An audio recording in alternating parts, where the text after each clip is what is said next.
Welcome to today's lesson on circles and composite drawing. So we're going to take what we already know about how to find the circumference and area of a circle and a rectangle and apply that to some of these questions we're going to see here. So the first one right here, we're going to talk about a track, something that I enjoyed as a youth, and we'll see what we can get from there.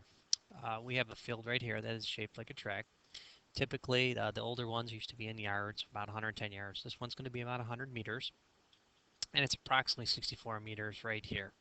Hopefully you're already realizing that this length right here is the diameter. It's not the radius, so that's going to make a difference when we start doing some examples here. So let's say I'm going to do one lap around this track. A lot easier many years ago. Let's see if you can figure it out. All right, hopefully you already have the rectangular length. So what you think about is you have two straightaways right here, and you've got 100 plus 100, that's 200 meters. So you're going back and forth, that's just 200 meters.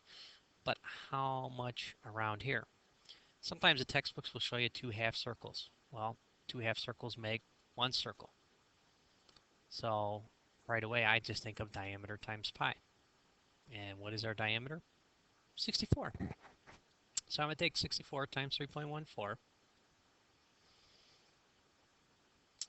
and I should get an answer of 296 meters. Well, if you take that into account plus the existing 200, you're going to get about 496 meters. So if you look at your typical track that you might see around many schools, that's about 400 meters all the way around if you run on the inside. So if you want to race somebody, go as close to this line as possible, and you're going to run about 400 meters. The farther you go out, it's going to be more than 400 meters. So if you're ever watching a high school or collegiate track meet, you're going to see that they're going to be staggered a little bit. So it's going to adjust for the length. Okay, now that's an easy one. Let's say that we actually know how fast somebody is going. Let's maybe figure out that we already know that they can run about 8 meters per second. This is a pretty nice pace. This is about the pace of probably a state level track athlete at the high school level. So if they're running at this one right here, you just got to take into consideration distance is equal to rate times time. So we know that the track is about 400 meters and that they're running about 8 meters per second on average. So all I have to do is divide it. I can figure out that they are going about 50 seconds for that one. So this is a very competitive pace. If you know somebody that can run one lap within 50 seconds, they're definitely a good athlete. Okay, so we've done circumference going around the typical track. We know that it's about 400 meters on an average one. Let's try to do another application of this one. Let's say that you actually get stuck cutting the grass. And we got an individual right here that can do it in about 40 square meters per minute. How long is this going to take them? So let's say you give them the job. Is this going to take about an hour, 2 hours, all day long, whatnot? So let's take a look at this one. We have what makes this shape up, two semicircles, which right away you're already thinking is, yes, a circle. And from there, we've got a rectangle. So let's start with the semicircles. Since you got two of them, that's going to come in to be 1. So we're going to do r squared. So we need the radius squared times pi. Well, if 64 is the diameter, radius is, you got it, 32. So what you're going to do is you're going to take 32 squared times 3.14. Give me a moment to do that. And this should be your answer, 3,215 and 3,600 meters squared. So that's just the area of the semicircles.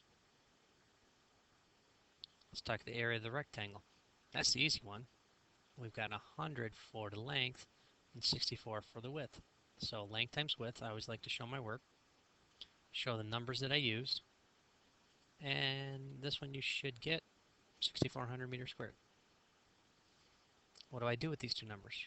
Well, this inside area was the 6,400 and the outside was the 3,200. I just add them together. Great. But that still doesn't tell me how long it should take somebody to do this.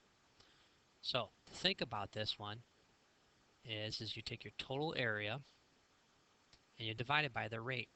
So if we know we actually had to study some of this, is that it takes them about, and looking at the earlier part right here, it says she cuts the grass at an average rate of 40 square meters per minute. So what I'm going to do is I'm going to take their rate and I'm going to divide it. You should get an answer somewhere around 240 minutes. And thinking about that with the time, you know that there are 60 minutes in an hour. Do the division, you're going to get a little over 4 hours.